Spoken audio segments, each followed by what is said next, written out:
You know what? Screw starting with 12 tiers. I'm getting this thing the right way. And just because I do need a safe tier, so I'm actually going to get this one first. They can't hit me when I'm going up the ladder, can they? Not if I go fast, they can't. That's actually a good idea, if you can get it done, is to do that. Because now I have a safe tier that's really easy to get. It's right there. And that, if all goes well, that'll be the last one I get. But if not, then I'll be good. So I'm going to start with this side first. Okay? Yeah. Ugh. That was risky, but probably would have been hit anyway. I don't feel like these get any easier, but I also don't feel like they get any harder. I think that they're already the kind of things that can either be really easy or really hard, and it doesn't really change.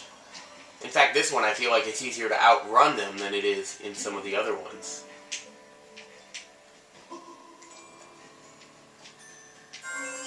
I've already gotten the Dusk Relics. Okay, you know, the Dusk Relics are like the ultimate bait for me. If I see a Dusk Relic that's anywhere near a light post, I'm not getting it. I don't even need extra rupees anyway. I have enough to do whatever I need to do the entire game. And I don't even need to do anything. So yeah, this is a hard one. I do have my safe tier. Is there any more over here? Doesn't appear to be. So I'm going to get the ones that are furthest away from the safe tier first.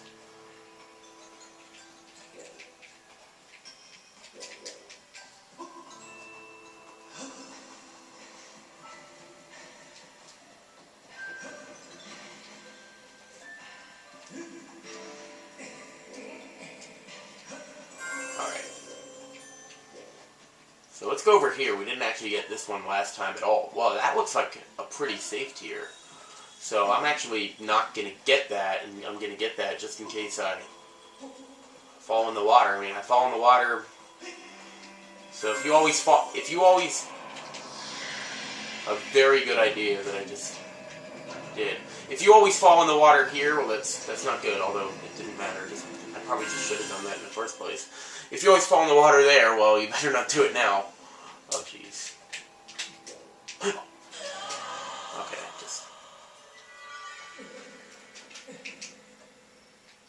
Wait, get out! Abort! Abort! I'm gonna drop down. I'm gonna go up and I'm gonna drop down. Ah, I didn't have the courtesy to put the block there. That's okay, that's okay. Little roundabout. Wasn't there one up here? I think I was just seeing the same thing. Oh, there's one here. Okay. But that still looks like a safe tier.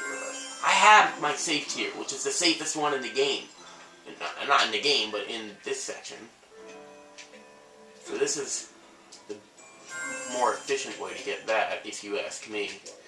Not go that way, even though that's the quicker way. We don't want to be quick, we want to be safe. I really thought that lantern was a lot closer than it actually was. So yeah.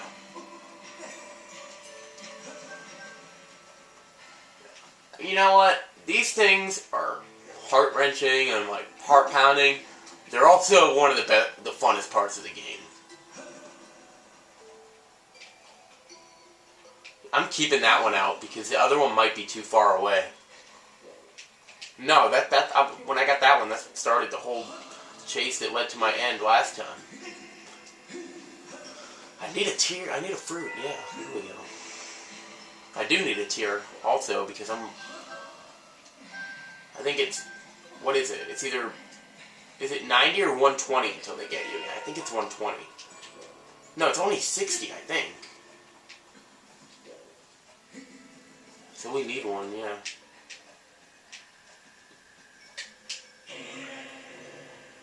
Should be okay here. Is there one on top of the roof? No. Okay. It's not one on top. There is one on top of the roof. I knew it.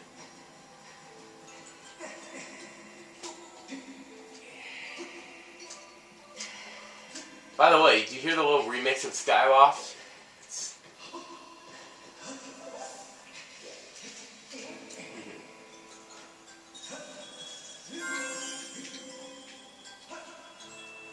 Okay. So we only have 3 more to get. 2 of them are the safe ones. And one of them is... They seem to all be over there. Maybe it was one of them that I would have gotten if I... Oh wait, no, it's up here. Okay. Oh.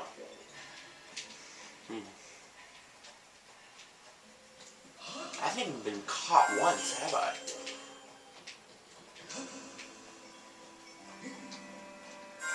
And I'm gonna keep it that way.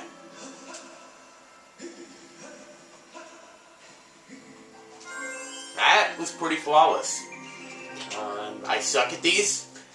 I certainly didn't... Oh, no, I did get caught. Well, no, I didn't get caught. I mean, it was at the beginning. It's impossible to do this without getting caught once, because you have to start out being caught. It's just that I didn't take the easy one right away, and I never needed it. But on the bright side, it did mean that I was right next to the thing. I get the Stone of Trials. What? That's your first instinct. The last 3 times we did this, we got something cool, or at least, you know, in the third one, in the volcano, we got something useful that can help us. Well, believe it or not, this is something useful that can help us too. We're going to a dungeon! Woo! Yes, this is the part in the game I've been looking forward to for a while. It's one of a pair.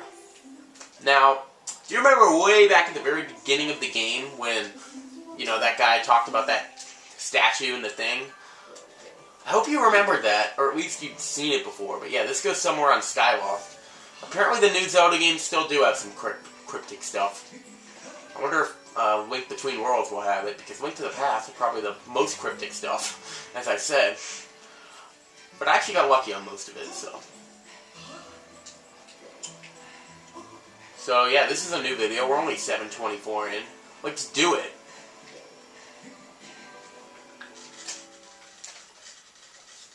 What is this going to do? Yep, this opens up the final dungeon. But how?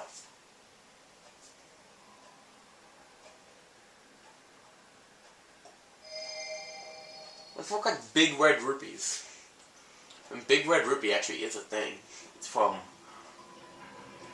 Phantom Hourglass and Spirit Tracks. That's what they do instead of gold and silver. They use Big Red and Big Green. You know, it's funny that... You know what's funny? After you go past 100, the rupee totals start becoming less consistent. I mean, forget all the first game and the Game Boy games, which those were already different.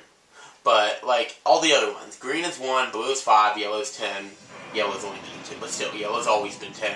And, red is 20. And purple's 50. It's always been like that. But, once you go there, what's 100? In Ocarina of Time, Majora's Mask, and Twilight Princess, it's orange. In Wind Waker, I think it's orange. Maybe. But then in this game, 100 is silver. And there is no 200, and then 300 is gold.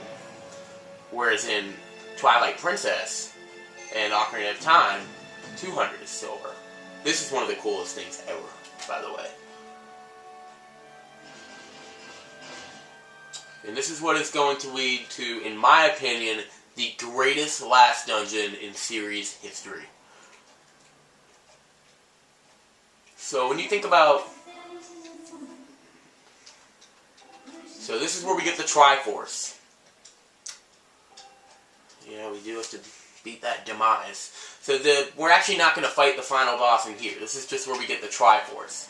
And because of that, there's actually no real end boss to this dungeon, which makes it unique in a way that you kind of do it differently. So it's kind of like some of the Ocarina of Time dungeons that you weren't really looking for a boss, like the Ice Cavern. But this is pretty much a full-size dungeon, too. And what will it be? What will the theme be? I mean, we're in the sky. Do we get a sky-themed dungeon? Well, let's wait and see. let us enter. So first, it seems like a pretty standard light-themed dungeon or castle. Looks much like the Temple of Time in Twilight Princess. But you'll soon find that this dungeon is much more than meets the eye. And I mean, I still like the sand ship better. But, you know, I love this dungeon. So we get a treasure chest right away. And that treasure chest contains the dungeon map. We get the dungeon map right away. And this is going to give away a lot about how this dungeon works. So, yeah. The dungeon is pretty much designed like a sliding puzzle. And 3 of them have Triforces. The thing is, not only is it designed like a sliding puzzle, it is a sliding puzzle. This is something you'll find in a lot of rooms, where you can slide and move these back and forth. And the thing that I love is that there's actually, I'm pretty sure there's actually more than one way to do this. Because as long as you can get to the center room, and one that has a sliding thing, then you're pretty much set to go anywhere you want. But for now, we can only go here. That's as far as we can go for now. So let's do it. And it gets even cooler once you see what's in these rooms. Yes, a change in the building structure. So the triangles are the Triforce pieces. We need to get all of those. And the X's are important too, because the X's are these things, the things where you can change them. So including this one, there's 4. The control panel, that's what they're called. There are 4 control panels, so remember where these are. And I think that your main goal, the thing that will help you most, is to get to the middle in a room that has the control panel. So what could be in these rooms? Are these all just going to be like little Temple of Time places? Well, no. Each one of these rooms is based off of a dungeon that you've been in. Awesome. Now, there's actually 7 rooms besides the main one, so even though there's only been 6 dungeons, so what's in the 7th? Well, that's going to be a surprise, too. So, most of these rooms, you just have to go from beginning to end, but there actually is one key you have to get in here, and that's in there. So, yeah. That's important. And as you might be able to tell, the key does lead to a room in the Triforce. So this is much like some of the Ocarina of Time and Wind Waker, where you have to go through little replicas of the dungeons, but I think this one's a lot better just because of the way it works. And I know that some people have trouble with this dungeon, and many people probably think it's the hardest one in the game. I still think the sand ship is a little bit more difficult, but I like this one too. And generally in Zelda, the hardest ones are my favorites, as long as they're not like annoying. So yeah, this goes right to the end. And now I only have one nitpick about this dungeon. There's no room that represents the top half of the Ancient Cistern.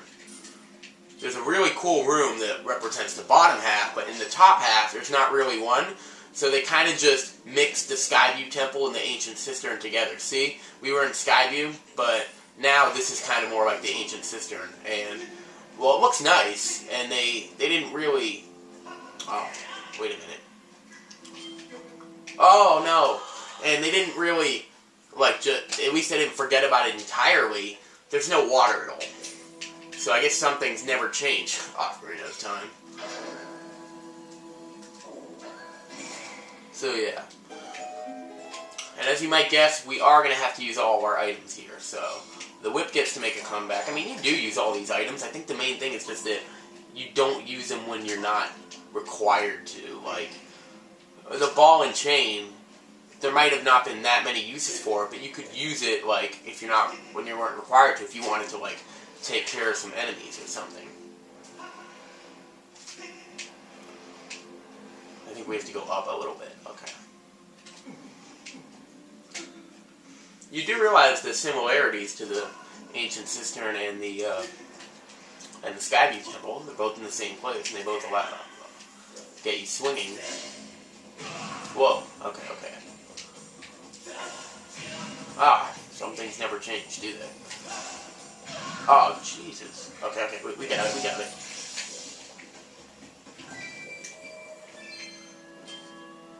So this is the claw shot now that we need.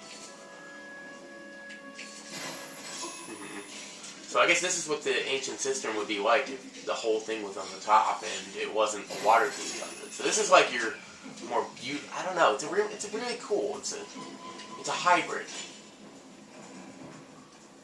But yeah. Okay.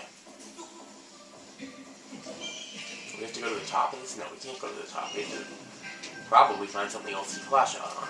Ah, I see it. No! Oh my god. Are you serial?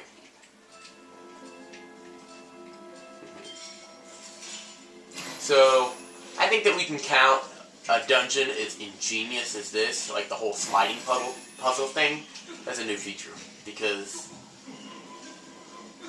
you know, they've never made a dungeon like this before.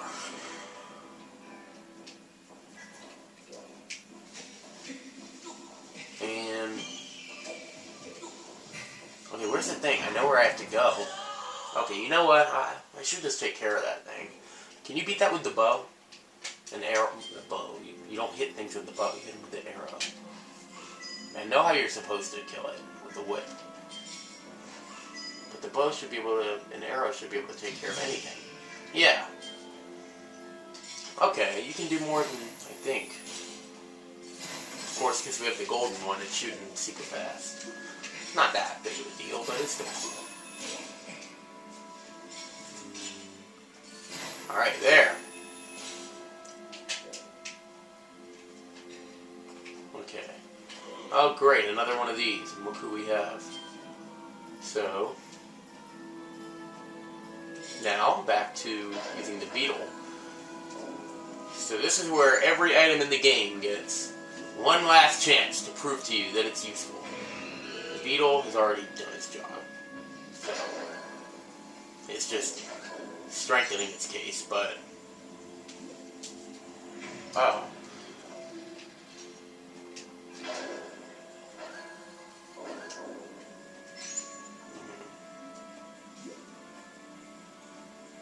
Boom! Alright, now let's go. I'm really glad they don't start you back at the beginning of these rooms when you fall, because these are big rooms, and it looks like there's just 8, but some of them even have like doors you go in, and it's actually multiple rooms in the same area, much like in Ocarina of Time. Some of them there were actually more than one room. So, what I really like is we're not just using the items we got in those dungeons. We're using the gust bells. We've actually used almost every item here. The only one we haven't used, the only dungeon item we haven't used is the magma mitts. And the bomb. No, we did use the bombs, but not really. Okay, we're at the end now. If we can make this jump, then we'll be at the end of this room.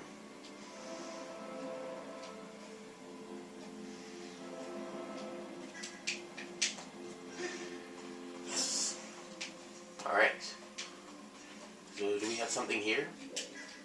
Definitely have something here. So yeah, this is the place that I think most resembles the Ancient Cistern. You would have, but the door design, they all look the same. Let's get is there a goddess wall here? Yes, there is. So, what do we need? Anything we need? Kind of need some bombs. Because who knows when we'll get to that fire temple. So, I think a circle for bombs, right?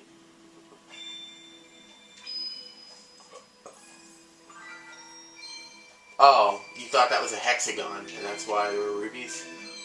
Oh well. Yeah.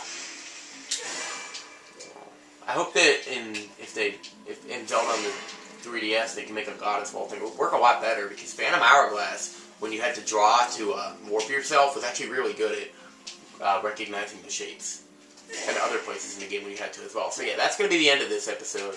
I will even save, but I will record again.